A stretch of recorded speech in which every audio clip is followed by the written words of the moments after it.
एक बार फिर खतरनाक स्तर पर पहुंचा पाकिस्तान और अफगानिस्तान के रिश्तों में तनाव। शुक्रवार देर रात चमन और स्पिन बोर्डक सीमा पर दोनों देशों की सुरक्षा सेनाओं के बीच हुई भीषण गोलीबारी। इंडिगो संकट के कारण सैकड़ों की संख्या में उड़ानें हुई प्रभावित। कई एयरलाइंस द्वारा हवाई किरायों में जबरदस्त बढ़ोतरी किए जाने पर उड्डयन मंत्रालय ने उठाया कदम। मंत्रालय ने सभी प्रभावित रूटों पर फेयर कैप किया लागू।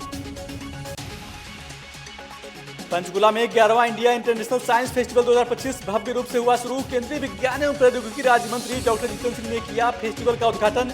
हरियाणा के सामाजिक न्याय एवं अधिकारिता मंत्री कृष्ण बेदी भी विशेष अतिथि के रूप में हुए शामिल। बाबरी विध्वंस की 33वीं बरसी और दिल्ली ब्लास्ट के मद्देनजर अयोध्या में सुरक्षा व्यवस्था हाई अलर्ट पर। एसपी सिटी चक्रपाणी त्रिपाठी और सीओ सिटी श्रेयस त्रिपाठी के नेतृत्व में सुरक्षा बलों ने शहर के प्रमुख मार्गों पर रूट मार्च निकालकर लिया हालात का जायजा।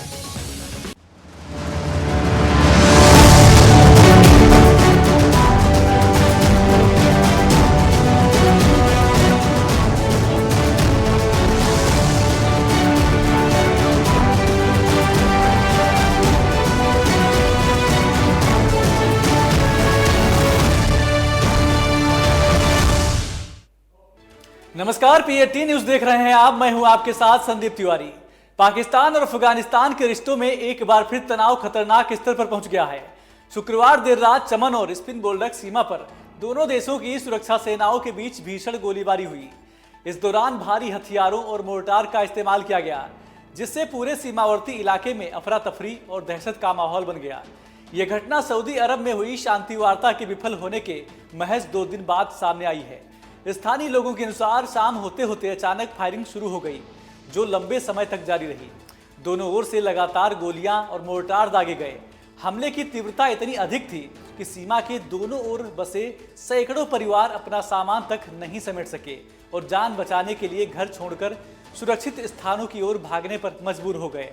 हालांकि अब तक किसी भी पक्ष ने हताहतों की आधिकारिक पुष्टि नहीं की है, लेकिन हालात बेहद तनावपूर्ण बने हुए हैं। हमले के बाद हमेशा की तरह आरोप प्रत्यारोप का दौर भी शुरू हो गया है।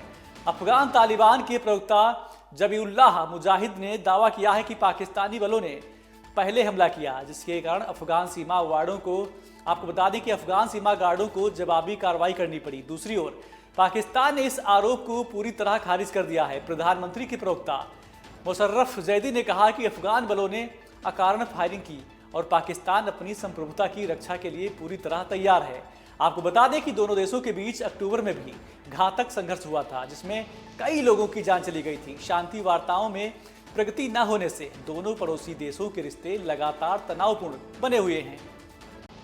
खबरों में आगे बढ़ते हैं। सोशल मीडिया पर इन दिनों एक वीडियो तेजी से वायरल हो रहा है, जिसमें एक नई बहू घूंघट ओढ़कर गिटार बजाते और गाना गाते हुए नजर आ रही है। मुस्कुराते हुए घूंघट को हल्का सा खींचने का उसका अंदाज लोगों को खूब पसंद आ रहा है और देश भर में लोग उन्हें गिटार वाली बहू के नाम से पहचानने लगे हैं।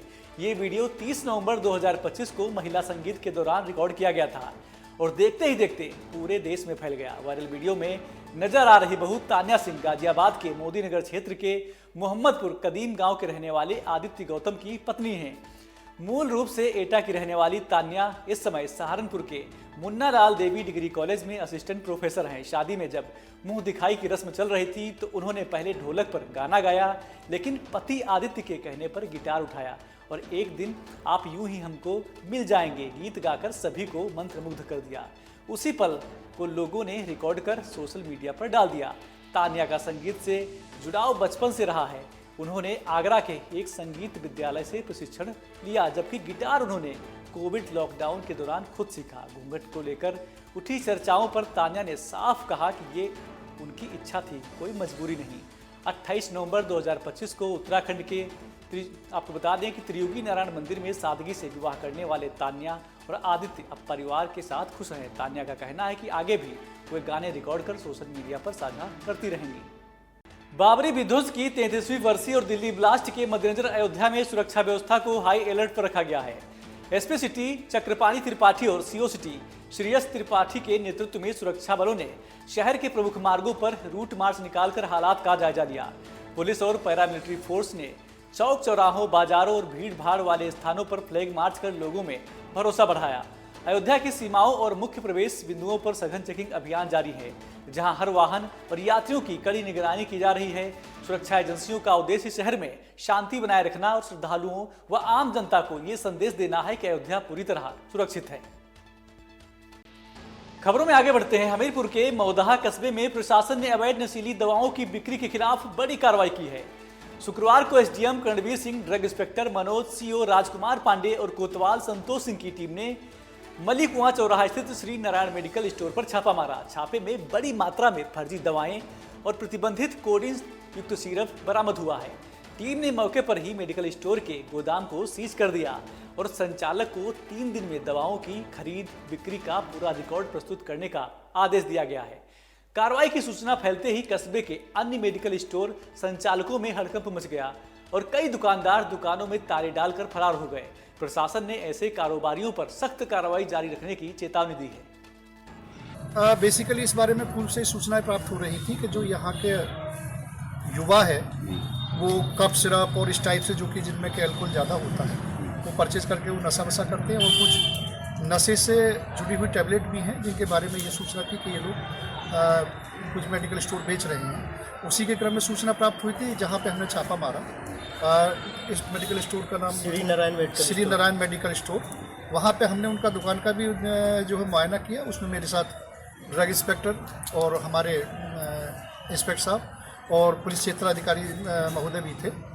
उसमें अंदर से हमने कुछ सैंपल्स वगैरह लिए हैं और जब इनका कैंपस वहाँ हमारे द्वारा देखा गया तो करीब 200-250 जो कप सिरप टाइप की वो बोतल्स होती हैं जैसा कि अभी यहाँ रखी हैं उनकी रिकवरी हुई है। डिटेल्स हम इनके जितना भी स्टॉक है जितना इनका सेल है वो सब चीज़ें निकलवा रहे हैं। वो अभी जांच का विषय है और जैसे भी चीज़ें निकलेंगी अगर अनियमितता किसी टाइप की पाई जाती है 3 दिन का इन्हें समय भी दे रहे हैं कि अपना स्टॉक रजिस्टर, सेल रजिस्टर और अन्य अभिलेख जितने भी हैं ये प्रस्तुत करेंगे और यदि इनके खिलाफ ऐसी कोई चीज़ पाई जाती है जिसका ये जवाब ना दे पाएंगे तो सुसंगत धाराओं में फिर इनके खिलाफ प्राथमिकी दर्ज कराई जाएगी। क्या सर अभी कोई प्रतिबंधित दवा मिली? प्रतिबंधित में जो नियम ये होता है कि अगर कोई खांसी की दवा या कोई ऐसी चीज़ खरीदी जाती है तो उसमें प्रेस्क्रिप्शन स्लिप का होना आवश्यक है। हम इनसे वही डॉक्यूमेंट्स मांग रहे हैं कि जो खांसी के और इतने सारे सिरप और ये सब मिले हैं जो इनके कैंपस से भी बरामद हुए हैं और उसका नियम ये है कि वो डॉक्टर जब प्रेस्क्राइब करेगा और वो स्लिप लेके आएंगे ये तब उसे बिक्री करेंगे और उसका रिकॉर्ड भी अपने यहाँ रखेंगे। उसी रिकॉर्ड के बाबत इनसे अभी हम लोग मांग रहे हैं और जो है अभी तो ये खांसी की दवाइयाँ और ये सब प्राप्त हुए हैं और कोई टैबलेट्स वगैरह हमें अभी नहीं मिल पाई हैं। ऐसा कोई रिकवरी वहाँ से नहीं है लेकिन जो पूरा डिटेल है कुछ हम दवाइयाँ वहाँ से जब्त करके भी लाए हैं। उनका डिटेल जो स्टॉक इन्हें जहाँ से मिला है उसका वेरिफिकेशन करने के बाद। खबरों में आगे बढ़ते हैं। दक्षिण दिल्ली के संगम विहार इलाके में शुक्रवार को एक लॉ स्टूडेंट की चाकू मारकर हत्या कर दी गई जिससे इलाके में सनसनी फैल गई। नेबसराय थाना क्षेत्र में हुई इस घटना में मृतक की पहचान 28 वर्षीय इरशाद के रूप में हुई है जो लॉ फर्स्ट ईयर का छात्र था। जानकारी के अनुसार घटना के दिन सुबह इरशाद की मां और उसकी चाची के बीच कूड़े को लेकर कहासुनी हुई जो बाद में झगड़े का रूप ले लिया। मृतक के परिवार का आरोप है कि इसी विवाद के चलते इरशाद के सगे चाचा और चचेरे भाई ने मिलकर उसे चाकू मारकर मौत के घाट उतार दिया है। पुलिस ने मामला दर्ज कर जांच शुरू कर दी है और आरोपियों की तलाश में जुट गई है। इलाके में भय का माहौल है और पुलिस ने आसपास के लोगों से सहयोग की अपील की है। क्या सोची थी? आपका भाई वकालत कर रहा है, वो अपना पढ़ाई कर रहा है, एक दिन वकील बनेगा, नाम रोशन करेगा, मगर उससे पहले ही जो है आपके चाचा के बच्चे ने हत्या कर दी। क्या कहेंगे? मैं क्या कहूँगी, बहुत बड़े बड़े सपने थे हम लोगों के तो और बहुत कुछ मेरा भाई हमारे लिए करता भी था और कहता भी था वो कि मैं तुम्हारे लिए ऐसा करूंगा, मैं तुम्हारे लिए ऐसा करूंगा, बहुत कुछ कहता था वो। और मेरे हस्बैंड थोड़े से ऐसे ही है, वो नशा करते हैं तो मेरे भाई हमारा खर्चा उठाता था और मेरे बड़े लड़के को 10 साल का मेरा लड़का मेरा भाई पढ़ा रहा था उसे। मैं जब भी अपने भाई से कहती थी मुझे इस चीज की जरूरत है, उस चीज की जरूरत है, वो कभी ये नहीं कहता था कि मैं ऐसा नहीं करूंगा, वो तुरंत कहता था कि हाँ मैं कर रहा हूँ ये चीज। पैसे से भी मदद करता था और मेरे पास आकर के भी मुझे देखता था, हर चीज से वो मेरी मदद करता था मेरा भाई। मेरे लिए मेरा करोड़ में एक भाई था, मेरे 3 भाई है, लेकिन मुझे ऐसा लग रहा है कि मेरे 3 नहीं, मेरा एक भाई नहीं गया, मेरे 3 भाई चले गए आज। मुझे ऐसा लग रहा है मेरे 3 भाई आज खत्म हो गए कि वो हम सबकी जान था, वो पूरा घर हमारा उसके ऊपर टिका हुआ था। मैं ये चाहती थी हमें इंसाफ मिले, अगर हमें इंसाफ कानूनी समय मिला तो इंसाफ हम खुद करेंगे। फिर जिस तरीके से इरशाद घर में था, छोटी सी बात को लेकर भाई को चाकू मार दिया, घर में सो रहा था वो सो रहा था, उसका तो कोई कसूर नहीं था। अगर कभी भी कुछ बात हो जाती थी वो सबको समझाता था, और वो यहाँ आने से भी हल्का सा वो यहाँ आता था ना तो वो 100 बार सोचता था, और वो घर से बाहर निकलने से पहले सोचता था, घर के छोटे बच्चे को बोलता था जाके देख गली में कोई है तो नहीं, कि अगर मैं यहाँ से निकल के जाऊंगा तो यहाँ के कारनामे ऐसे ऐसे इन लोग लड़ाई के फसाद ऐसी ऐसी है कि मुझे निकलने में शर्म आती है यहाँ से। वो इस चीज को कहता था, जब यहाँ से निकलता था वो गली में जब कोई नहीं था तब यहाँ से निकलता था। मेरा ऐसा था भाई, कभी किसी से लड़ता नहीं था वो। उसे तो वो तो बेकसूर था, जिसका कसूर था तुम उसे कहते ना, वो तो बेकसूर था, बेकसूर के साथ उन्होंने ऐसा किया है।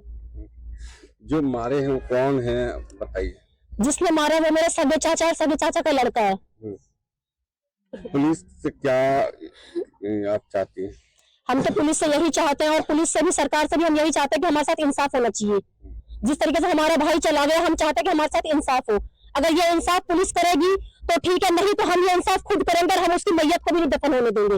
ये इंसाफ हम उससे पहले खुद करेंगे। अच्छा, कहाँ पढ़ाई करता था ये? लॉ का तैयारी जो कर रहा था? वो लॉ की तैयारी कर रहा था, विजयनगर के आसपास कर रहा था, कॉलेज का नाम मैं भूल गई हूँ। और क्या पढ़ाई करते थे और क्या हुआ है, पूरी बात बताइए। मेरा भाई लॉ की तैयारी कर रहा था, उसकी एज 28 साल थी, और क्या कहता है वो घर पे आया था रात को, क्या कहता है अपनी दवाई ववाई लेके वो सोया पड़ा था। सुबह मेरी चाची से बहसबाजी हो गई, मेरी मम्मी मम्मी को चुप करवा के उसने अंदर करवाया, और वो वहां पे बातचीत ही कर रहा था। इतने में क्या कहता है मेरे चाचा आते हैं और उनका लड़का आता है इस्ताक, वो क्या कहता है, और छोटा वाला रेयान वो चाकू देता अपने बड़े वाले भाई को इस्ताक को, और मेरे चाचा मेरे भाई का गर्दन इनको पकड़े रहते हैं, और वो चाकू मार देता है, और वहीं पे मेरा भाई गिर जाता है। उसके बाद क्या होता है? उसके बाद हम आने फानी में उसको, जो उसके दोस्त थे वो उसे उठाते हैं और हॉस्पिटल ले जाते हैं, जब तक वहां पे उसे मृत्यु घोषित कर दिया जाता है कि अब उसमें जान नहीं है। पुलिस को कॉल किसने किया? पुलिस को कॉल किसने? मेरी बहन ने करा था, बड़ी वाली ने, नगमा ने। तो कितने बजे की घटना है? ये सुबह 11 बजे की घटना है। क्या आपसी रंजिश पहले से थी? पहले से ही रंजिश थी, इनकी आपसी लड़ाई होती रहती थी, तू मैं होता रहता था, बस इतने पे ही हो जाती थी। ये नहीं था कि ये लोग मार देंगे उसे, और हमेशा कहते थे हम तेरे को मार देंगे, हम तेरे को मार देंगे, हम तेरे को मार देंगे। आज से 4 महीने पहले भी उसने बोला था कि हम तेरे को नहीं छोड़ेंगे, और एक आध बार उसे फोन भी अलग से करवाया था कि हम तेरे को नहीं छोड़ेंगे, हम तेरे को मरवा देंगे। पुलिस यहाँ पे आई थी? पुलिस तो आज आई थी, दोपहर में आई थी। दोपहर में उन्होंने छानबीन करा तो वो लड़का आया, उनका छोटा लड़का, वो कह रहा मैंने मारा बड़े लड़के ने, और छोटा लड़का आके दिखा रहा कि मैंने मारा। छोटे लड़के ने नहीं मारा, बड़े लड़के ने मारा उसके, इस्ताक ने, और उसके बाद में उसके गर्दन पकड़ रखा था मुबारक ने। अच्छा, हाँ। अब आप क्या चाहती हैं? मेरी बस यही मांग है कि जिस तरह उन्होंने मेरे भाई को मारा है उसी तरह उनको भी सजा हो, उनको भी उम्र कैद हो, वो लोग भी कभी ना छूटे, वो लोग भी बाहर का कभी दुनिया ना देखे, जैसे मेरा भाई नहीं देखेगा तभी हमें सब्र होगी, नहीं तो हम तो उसमें बॉडी तक भी नहीं उठने देंगे। हम चुप बैठेंगे। नोएडा में शीतलहर और घने कोहरे के अलर्ट को देखते हुए गौतम बुद्ध नगर प्रशासन हाई अलर्ट पर है। डीएम मेधारूपम ने जिला स्तरीय अधिकारियों के साथ बड़ी समीक्षा बैठक की। उन्होंने सड़कों की मरम्मत, गड्ढों की भराई और सभी स्ट्रीट लाइटों को तुरंत दुरुस्त कराने के निर्देश दिए हैं। रात में कोई भी व्यक्ति सड़क पर सोता ना मिले, इसके लिए पुलिस को सख्त कार्रवाई के आदेश भी दिए गए हैं। अलाव, रैन बसेरों और कंबल वितरण की 24x7 व्यवस्था सुनिश्चित करने के निर्देश भी दिए गए हैं। साथ ही अस्पतालों में बेड, दवाइयों और एम्बुलेंस सेवाओं को फुल कैपेसिटी पर रखने को कहा गया है। सभी अधिकारी 3 दिन में अपनी रिपोर्ट जिला आपदा प्रबंधन प्राधिकरण को सौंपेंगे। इंडिगो संकट के कारण सैकड़ों की संख्या में उड़ानें प्रभावित हुई हैं। इस बीच कई एयरलाइंस द्वारा हवाई किरायों में जबरदस्त बढ़ोतरी किए जाने पर उड्डयन मंत्रालय ने बड़ा कदम उठाया है। मंत्रालय ने सभी प्रभावित रूटों पर फेयर कैप लागू कर दिया है ताकि एयरलाइंस किसी भी तरह की मनमानी या मौका परस्ती वाली कीमत न वसूल सके। दरअसल परिचालन गड़बड़ियों के चलते इंडिगो की कई उड़ानें रद्द या देरी से चल रही हैं। इससे यात्रियों की मांग बढ़ी है और कुछ एयरलाइंस ने कई रूटों पर अत्यधिक किराए वसूलने शुरू कर दिए हैं। इस पर उड्डयन मंत्रालय ने संज्ञान लेते हुए तुरंत हस्तक्षेप किया है। मंत्रालय ने साफ कहा है कि किसी भी परिस्थिति में यात्रियों से मनमानी या अवसरवादी तरीके से किराया वसूलना स्वीकार नहीं किया जाएगा। मंत्रालय ने अपने नियामकीय अधिकारों का इस्तेमाल करते हुए सभी प्रभावित रूटों पर फेयर कैप लागू कर दिया है। इसके तहत एयरलाइंस को तय अधिकतम सीमा से ऊपर किराया लेने की अनुमति नहीं होगी। मंत्रालय ने सभी एयरलाइंस को इसके लिए आधिकारिक निर्देश जारी कर दिए हैं। आदेश में कहा गया है कि एयरलाइंस को बिना किसी अपवाद के तय किए गए फेयर कैप का कड़ाई से पालन करना होगा। मंत्रालय ने स्पष्ट किया है कि ये किराया सीमा स्थिति पूरी तरह स्थिर होने तक लागू रहेगी।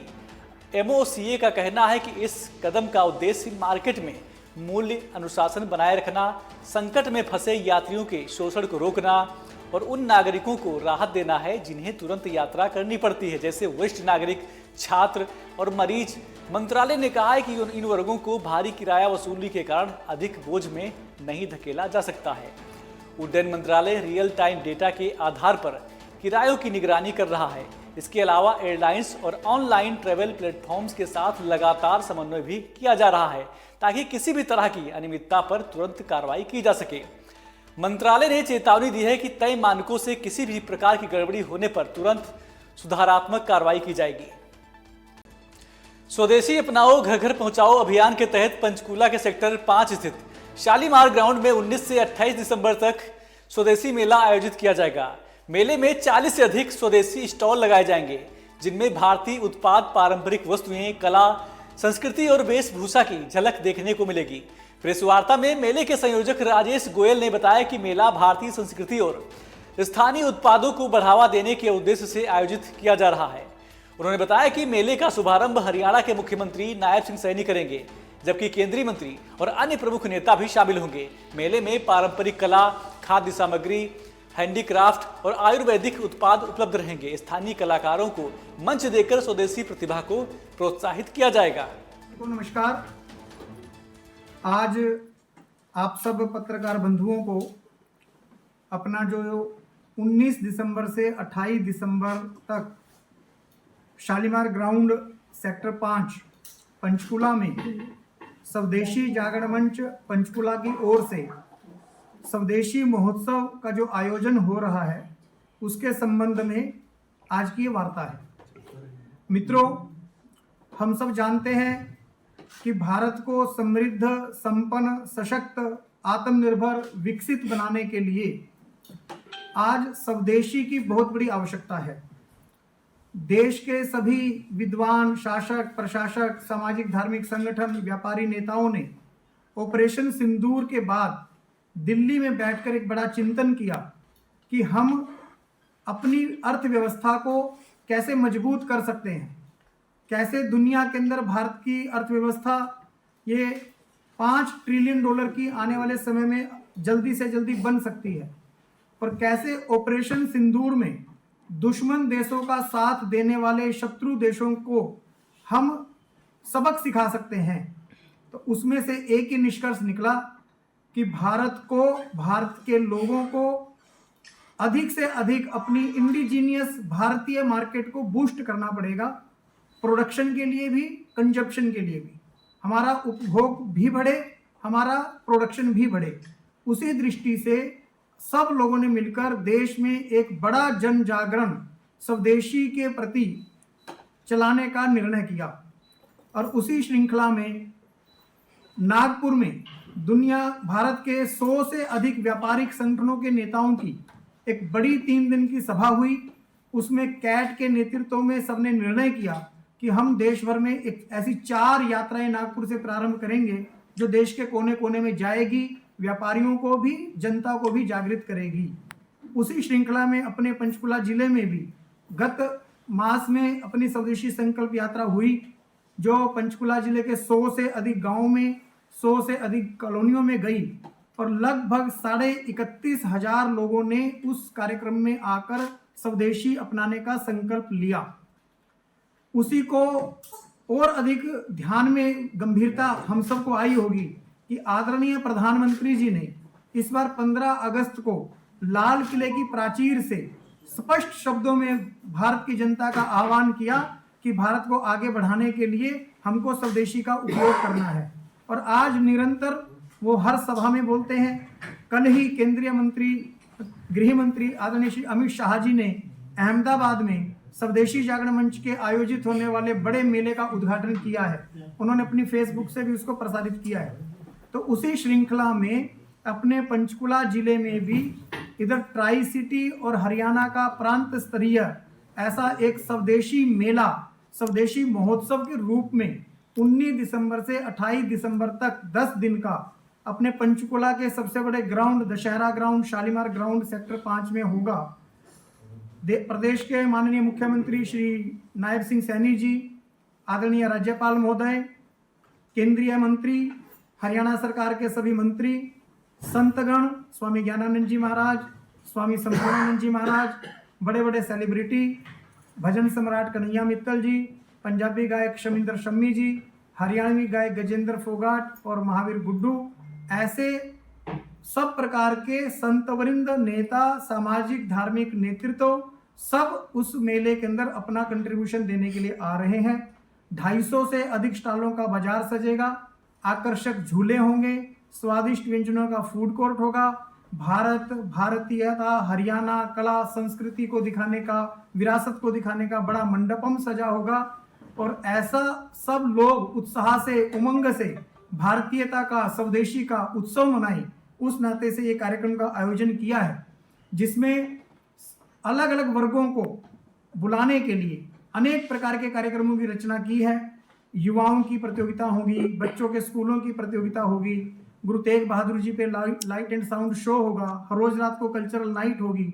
हम अपने घर में स्वदेशी का उपयोग करेंगे, ऐसा अग्नि के सामने बैठकर संकल्प यज्ञ के माध्यम से हम सब संकल्प करेंगे। सभी महिलाएं अपने अपने मंदिरों से कलश यात्रा के रूप में आकर 25 दिसंबर तुलसी का पूजन करेंगी, तुलसी महारानी को दीपदान करेंगी। ऐसे अनेक कार्यक्रमों से जुड़ा हुआ ये संगम होगा। पंचकुला में समाज जीवन को परिवर्तन करने के लिए जितने भी प्रकार के लोगों ने अपना सहयोग दिया है, चाहे शिक्षा क्षेत्र में, चाहे सेवा के क्षेत्र में, स्वास्थ्य के लिए, कृषि के लिए, आईटी में, इन्फ्लुएंसर, ऐसे सब लोगों को सम्मानित करने का भी एक पंचकुला गौरव सम्मान समारोह उसके अंदर होगा। तो ऐसा विविधताओं से भरा हुआ किसानों के सम्मेलन, मजदूरों के सम्मेलन, स्वास्थ्य सेवाओं से जुड़े हुए लोगों के सम्मेलन, ऐसा करते हुए सब लोग इस मेले में आएंगे और ऐसा एक लक्ष्य है कि पंचकुला और आसपास के सारे क्षेत्र के हर घर तक हम स्वदेशी वस्तुओं का उपयोग करने का भाव, अपने जीवन में भारतीयता, सभ्यता, परंपरा, कला, उसका उपयोग करने का भाव प्रबल कर सकें। इस एक मोटिव को लेके ये आयोजन है। बहुत भव्य तैयारियां चल रही हैं, अनेक प्रकार की टीमें बनी हैं, लगभग 100 टीमें इस अभियान के लिए अपनी अपनी टीमें बना के तैयारियों में जुटी हुई हैं। तो आप सब मित्र बंधु भी हमारा इसमें सहयोग करें और इस मेले की बात जन जन तक जाए, ऐसा आपसे मेरा निवेदन है। इस मेले में कुछ खास क्या रहेगा, जिस तरह से मतलब स्वदेशी है उसमें कोई खास चीज़ जो भारत में बनी हुई है, जो पंचकुला के लोगों के द्वारा बनाई गई है, जिसमें भारतीयों का पसीना बहा है, ऐसी सब वस्तुओं का बाजार, भारत को प्रदर्शित करने वाली भव्य प्रदर्शनी, संतों का आगमन, ये सब हमारे उसके विशेष आकर्षण। नमस्कार, PAT न्यूज देख रहे हैं आप, मैं हूं आपके साथ संदीप तिवारी। पाकिस्तान और अफगानिस्तान के रिश्तों में एक बार फिर तनाव खतरनाक स्तर पर पहुंच गया है। शुक्रवार देर रात चमन और स्पिन बोल्डक सीमा पर दोनों देशों की सुरक्षा सेनाओं के बीच भीषण गोलीबारी हुई। इस दौरान भारी हथियारों और मोर्टार का इस्तेमाल किया गया, जिससे पूरे सीमावर्ती इलाके में अफरा तफरी और दहशत का माहौल बन गया। यह घटना सऊदी अरब में हुई शांति वार्ता के विफल होने के महज 2 दिन बाद सामने आई है। स्थानीय लोगों के अनुसार शाम होते होते अचानक फायरिंग शुरू हो गई, जो लंबे समय तक जारी रही। दोनों ओर से लगातार गोलियां और मोर्टार दागे गए। हमले की तीव्रता इतनी अधिक थी कि सीमा के दोनों ओर बसे सैकड़ों परिवार अपना सामान तक नहीं समेट सके और जान बचाने के लिए घर छोड़कर सुरक्षित स्थानों की ओर भागने पर मजबूर हो गए। हालांकि अब तक किसी भी पक्ष ने हताहतों की आधिकारिक पुष्टि नहीं की है, लेकिन हालात बेहद तनावपूर्ण बने हुए हैं। हमले के बाद हमेशा की तरह आरोप प्रत्यारोप का दौर भी शुरू हो गया है। अफगान तालिबान के प्रवक्ता जबीउल्लाह मुजाहिद ने दावा किया है कि पाकिस्तानी बलों ने पहले हमला किया, जिसके कारण अफगान सीमा वार्डों को, आपको बता दें कि अफगान सीमा गार्डों को जवाबी कार्रवाई करनी पड़ी। दूसरी ओर पाकिस्तान ने इस आरोप को पूरी तरह खारिज कर दिया है। प्रधानमंत्री के प्रवक्ता मुशर्रफ जैदी ने कहा कि अफगान बलों ने अकारण फायरिंग की और पाकिस्तान अपनी संप्रभुता की रक्षा के लिए पूरी तरह तैयार है। आपको बता दें कि दोनों देशों के बीच अक्टूबर में भी घातक संघर्ष हुआ था, जिसमें कई लोगों की जान चली गई थी। शांति वार्ताओं में प्रगति न होने से दोनों पड़ोसी देशों के रिश्ते लगातार तनावपूर्ण बने हुए हैं। खबरों में आगे बढ़ते हैं। लंबे समय से लंबित मांगों को लेकर उत्तर प्रदेश के हमीरपुर मुख्यालय में कोटेदारों ने कलेक्ट्रेट पर जोरदार प्रदर्शन किया। सैकड़ों कोटेदारों ने एक स्वर में प्रति कुंतल 90 रुपए से अधिक कमीशन देने और ई पास मशीनों में सर्वर की समस्या जल्द दूर करने की मांग की। उन्होंने कहा कि मशीनों में समस्या के कारण ग्राहक और अधिकारी उन्हें दोषी मानते हैं, जबकि 3 साल पहले भी ज्ञापन देने के बावजूद कोई सुनवाई नहीं हुई। कोटेदारों ने चेतावनी दी कि अगर उनकी मांगे जल्द पूरी नहीं हुई तो काम बंद कर बड़ा आंदोलन किया जाएगा। उन्होंने कहा कि अपने हक के लिए हमीरपुर से लखनऊ तक संघर्ष जारी रहेगा। All India fair price shop dealer इकाई हमीरपुर, ये एक कोटेदारों का संगठन है जो राष्ट्रीय संगठन है पूरे प्रदेश और देश में, जिसके माननीय हमारे प्रदेश अध्यक्ष राजेश तिवारी जी हैं और राष्ट्रीय अध्यक्ष ओमकार जी हैं। आज किन विषयों को लेकर आपने प्रदर्शन किया है, किस तरीके से विरोध व्यक्त किया है और जिलाधिकारी से क्या वार्ता हुई? जनपद हमीरपुर के समस्त कोटेदार 2004 से लेकर 2014 तक का भाड़े का लाभांश कई बार हम लोग ज्ञापन देने के बाद वो नहीं हुआ। नवंबर 2021 में हम लोगों द्वारा नगद भुगतान जमा किया गया था, जिसका शासन की मंशा अनुसार उसे निःशुल्क वितरण करा दिया गया था, जिसका भुगतान 2025 तक अभी नहीं हुआ है। तीसरा है हम लोगों का खाद्यान्न के साथ ज्वार बाजरा बटवाया गया था, जिसका भी भुगतान आज तक नहीं किया गया। कई बार ज्ञापन देने के बाद माननीय चंद्रभूषण जी के टाइम पे भी हम लोगों ने ज्ञापन दिया, जिसमें उन्होंने आवश्यक कार्रवाई के निर्देश दिए थे 2022 में, जिसके बाद भी विभाग या शासन द्वारा उस पर कोई वो नहीं किया गया। सबसे बड़ी प्रमुख जटिल समस्या इस समय है हम लोगों के ई पास मशीनों में सर्वर की समस्या की वजह से वितरण प्रभावित होता है, जिसका खामियाजा हम लोग कोटेदारों को लेना पड़ता है। कोटेदारों के साथ साथ पब्लिक का जो रोष होता है वो भी हमें उठाना पड़ता है। चुनाव का वर्ष है, चुनाव के वर्ष के समय पे प्रतिनिधियों का भंडार लगा हुआ है। सर्वर समस्या या मशीनों में खराबी की समस्या कोटेदारों से संबंधित नहीं है।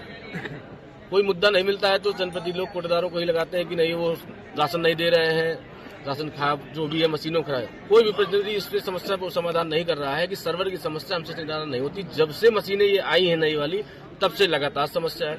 मशीनों में पड़े सिम, उनमें डाटा नहीं है। हम लोग अपने डाटे से अतिरिक्त बोझ पर उस मशीनों को चलाते हैं। चौथा है डोर स्टेप डिलीवरी के अंतर्गत दुकानों तक खाद्यान्न पहुंचाने का आदेश है, उसमें भी जनपद में करीबन 30% दुकानों में आज तक दुकानों तक खाद्यान्न नहीं पहुंचता है, जिसके लिए कई बार। नोएडा में बढ़ते प्रदूषण को देखते हुए प्राधिकरण ने बड़ी कार्रवाई की है। खुले में निर्माण सामग्री रखने वालों पर कुल 14,95,000 रुपए का जुर्माना लगाया गया। खराब एयर क्वालिटी इंडेक्स के चलते ग्रेप लागू कर दी गई है और प्राधिकरण की टीमें अलर्ट मोड पर हैं। आपको बता दें कि कुल 14 टीमें मैदान में हैं जो रोजाना 60 टैंकर से 260 किलोमीटर क्षेत्र में ट्रीटेड वाटर का छिड़काव कर रही हैं। 14 मैकेनिकल स्वीपिंग मशीनें 340 किलोमीटर सड़कों की सफाई कर रही हैं। पेड़ों पर 25 टैंकर से छिड़काव किया जा रहा है। निर्माण स्थलों पर 88 एंटी स्मोक गन और 10 ट्रक माउंटेड गन से धूल नियंत्रित की जा रही है। अब तक 12,199 टन सीडी वेस्ट उठाया गया है। संपूर्ण समाधान दिवस में अधिकारियों की गैर मौजूदगी पर चित्रकूट धाम मंडल के मंडलायुक्त अजीत कुमार सिंह नाराज दिखे। उन्होंने एडीएम स्तर के अधिकारियों को अनिवार्य रूप से समाधान दिवस में उपस्थित रहने के निर्देश दिए। सूचना मिलते ही मंडलायुक्त व डीआईजी राजेश एस मौके पर पहुंचे, जहां फरियादियों की समस्याओं के समाधान में लापरवाही साफ दिखाई दी। अनुपस्थित अधिकारियों से स्पष्टीकरण तलब करने के आदेश जारी किए गए। इस दौरान एसआईआर प्रक्रिया पूर्ण करने वाले 2 बीएलओ को प्रशस्ति पत्र देकर सम्मानित किया गया। मंडलायुक्त ने जैतपुर ब्लॉक कार्यालय और गौशालाओं का निरीक्षण कर व्यवस्थाएं सुधारने के निर्देश दिए। साथ ही सीएचसी जैतपुर में अचानक निरीक्षण कर डॉक्टरों को बाहर की दवाएं न लिखने की कड़ी हिदायत दी गई।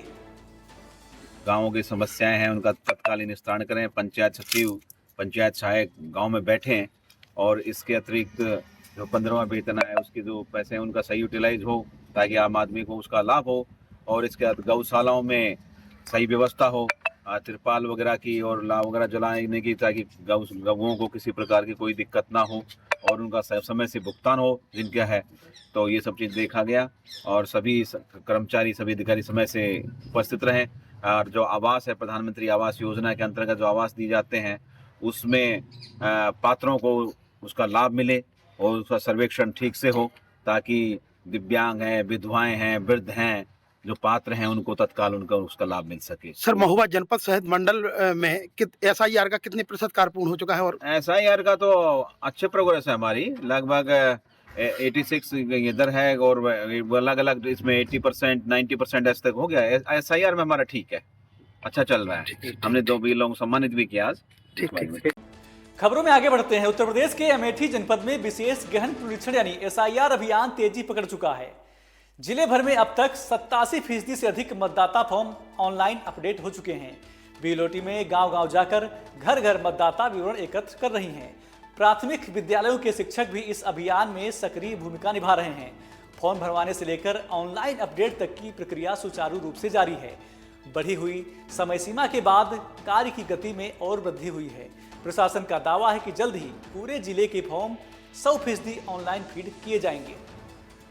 इसी क्रम में आज सुबह 10 बजे तक संपूर्ण जनपद में लगभग 87% इन्यूमरेशन फॉर्म्स कलेक्ट करके डिजिटाइज किए जा चुके हैं। कुछ फॉर्म्स जिनकी मैपिंग होने से अवशेष रह गई थी, उनकी मैपिंग का कार्य अभी किया जा रहा है। हमारे लगभग 131 बीएलओ ऐसे हैं जिन्होंने 100% अपना कार्य पूर्ण कर लिया है।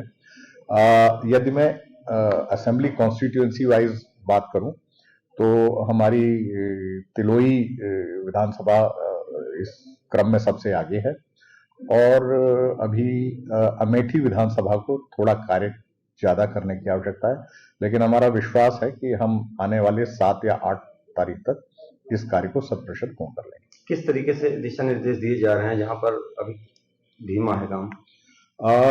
कार्य को धीमा नहीं कहेंगे, चूंकि कार्य की समय सीमा विस्तारित कर दी गई थी, इसलिए जो अतिरिक्त समय में देर रात्रि तक कार्य किया जा रहा था, कभी रात में 2 बजे तक कार्य हो रहा था, कभी 3 बजे तक कार्य हो रहा था, वो उन वर्किंग आवर्स को शिथिल करते हुए केवल दिन में 9 बजे प्रातः से लेकर रात्रि 9 बजे तक कार्य करने के निर्देश दिए गए हैं। जो टेक्निकल टीम्स अभी समय सीमा विस्तारित हो जाने के कारण रिलैक्स कर दी गई थी, उनको आज से पुनः कॉल कर लिया गया है। फील्ड टीम्स भी फील्ड में जाकर के इन्यूमरेशन फॉर्म्स के कलेक्शन का कार्य करेंगे और हमारी प्राथमिकता ये है कि जो भी फॉर्म्स हम डिजिटाइज करें उनको 100% मैपिंग के बाद ही हम डिजिटाइज करें, ताकि हमें डिजिटाइजेशन के कार्य के बाद बहुत अधिक संख्या में नोटिसेस जारी करने की आवश्यकता न। बुलेटिन में मेरे साथ बस इतना ही। आप देखते रहिए PAT न्यूज। नमस्कार।